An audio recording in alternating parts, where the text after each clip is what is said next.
और चलिए अब पावर पॉलिटिक्स में पहली खबर की बात करते हैं जो कि बंगाल से है। बंगाल में चुनाव खत्म होने के बाद बंगाल सरकार फुल एक्शन में है, जहां चुनाव के दौरान हिंसा और गड़बड़ी करने वालों की सरकार फाइलें खोल रही है, तो वहीं टीएमसी नेताओं पर शिकंजा कसना शुरू हो गया है। टीएमसी में नंबर 2 अभिषेक बनर्जी पर चुनाव के बाद एफआईआर दर्ज की गई है, जिसके बाद बंगाल में एक बार फिर से पावर पॉलिटिक्स शुरू हो गई है। बंगाल में चुनाव खत्म हो गया है। आजादी के बाद पहली बार बीजेपी की सरकार बनी है। सरकार ने काम करना भी शुरू कर दिया है। बंगाल में चुनाव खत्म होने और बीजेपी की नई सरकार बनने के साथ ही टीएमसी के नेताओं की मुश्किलें बढ़नी शुरू हो गई हैं। 15 साल बाद सत्ता से बाहर हुई टीएमसी के कार्यालयों पर न सिर्फ ताबड़तोड़ हो रही है, बल्कि कार्रवाई यहां पर अब पार्टी के बड़े नेताओं पर शिकंजा कसना भी शुरू हो गया है। टीएमसी सांसद और पार्टी महासचिव अभिषेक बनर्जी के खिलाफ विधानसभा चुनाव प्रचार के दौरान कथित तौर पर भड़काऊ और उत्तेजक भाषण देने के आरोप में विद्यानगर साइबर क्राइम पुलिस थाने में एफआईआर दर्ज की गई। अभिषेक बनर्जी के खिलाफ यह शिकायत सामाजिक कार्यकर्ता राजीव सरकार ने चुनाव खत्म होने के ठीक अगले दिन 5 मई को दर्ज कराई थी। बागुई आईटी थाने में दी गई अपनी शिकायत में राजीव सरकार ने आरोप लगाया कि अभिषेक बनर्जी ने चुनाव प्रचार के दौरान कई जनसभाओं में न केवल भड़काऊ बयान दिए, बल्कि केंद्रीय गृह मंत्री अमित शाह को सीधे तौर पर धमकी भी दी थी। राजीव सरकार ने पुलिस को अभिषेक बनर्जी के विवादित भाषणों के कई वीडियो लिंक भी सबूत दिए। चुनाव प्रचार के दौरान अमित शाह को धमकी देने वाला अभिषेक बनर्जी का वीडियो खूब वायरल हुआ था। আমি বলি ওরে মমতা ব্যানার্জির উদারতা, সিপিএমের হাড়মাত গুনো, জামা পাল্টে বিজেপির জল্লাদ হয়েছিস। 4 তারিখ ফল ঘোষণা হবে, রবীন্দ্রসঙ্গীতের সাথে ডিজেও বাজবে, এবার বলে দিয়ে গেলাম। আর অমিত শাহকে চ্যালেঞ্জ, উনি বলেছেন চুন চুনকে হিসাব হোগা। আমি বলি যদি বুকের পাটা থাকে 4 তারিখ বাংলায় থাকবেন, কলকাতায় দেখা হবে বেলা 12টার পরে। राजीव सरकार की शिकायत पर बंगाल पुलिस ने अभिषेक बनर्जी के खिलाफ 5 गंभीर धाराओं में मामला दर्ज किया है। अभिषेक बनर्जी पर एफआईआर के बाद बंगाल में सियासत गर्मा गई है। टीएमसी सांसद ढोला सेन आरोप लगा रही हैं कि यह बदले की कार्रवाई है और चुनाव के बाद उनके नेताओं कार्यकर्ताओं को टारगेट किया जा रहा है। वहीं बंगाल सरकार के मंत्री दिलीप घोष ने ढोला सेन के आरोपों पर पलटवार करते हुए ममता बनर्जी और अभिषेक बनर्जी पर तंज कसा है।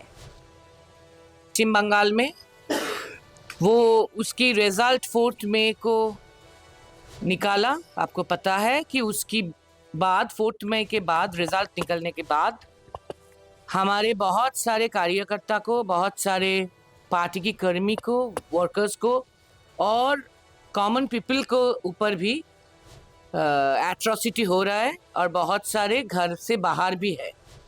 किसी किसी का घर भी बिखर गया और हमारे पार्टी ऑफिस भी बहुत सारी जगह पे बंद है कि तोड़ा गया।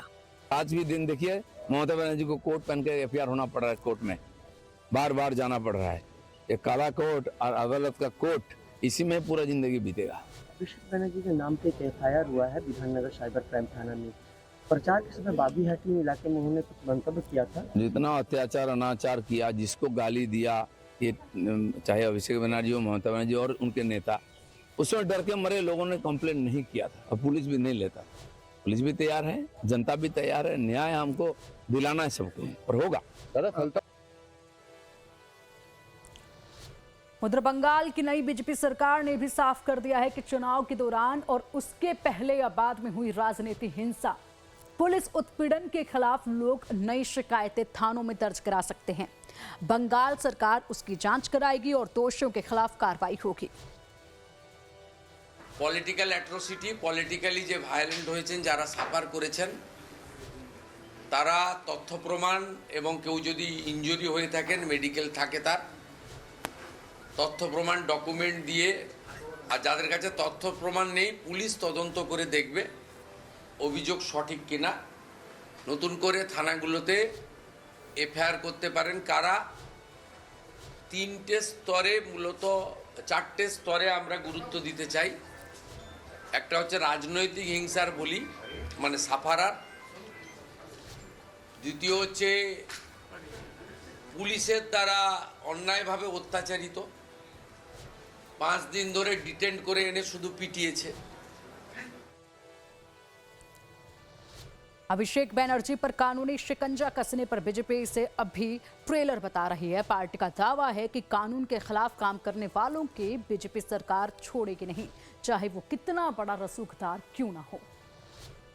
असेंबली में हमारा अगस्त हाउस में बोल दिया हमारा चीफ मिनिस्टर, अगर कोई तृणमूल का कोई भी कार्यकर्ता बाहर है तो वो कार्यकर्ता का नाम और लिस्ट दीजिए डीजीपी को, उनको घरे लाने का, रिटर्न लाने का जिम्मेदार डीजीपी का। उनका तो डीजे छोड़ दीजिए, उनका तो ढोल बज गया ना पूरा। अब उनके लिए क्या बातें करना है, आगे बढ़ना है भैया। वो तो अभी खत्म, अभी थूक रहा है आदमी। अभिषेक बैनर्जी को कोई इशू नहीं मिल रहा है, कोई मुद्दा नहीं मिल रहा है। वो तरह तरह के बयानबाजी कर रहे हैं मीडिया में बने रहने के लिए, लेकिन बंगाल की जनता ने उनको मीडिया विहीन कर दिया है और बहुत जल्द वो जितना भी दिख रहे हैं उतने के लायक भी बंगाल की जनता नहीं छोड़ने वाली है। आपने बंगाल की जनता का अधिकारों का हनन किया है, चोरी किया है, तो बंगाल की जनता जागृत हुई है, अब सोने वाली नहीं है। धीरे धीरे देखते जाइए, अभी तो ट्रेलर है, पिक्चर पूरा बाकी है।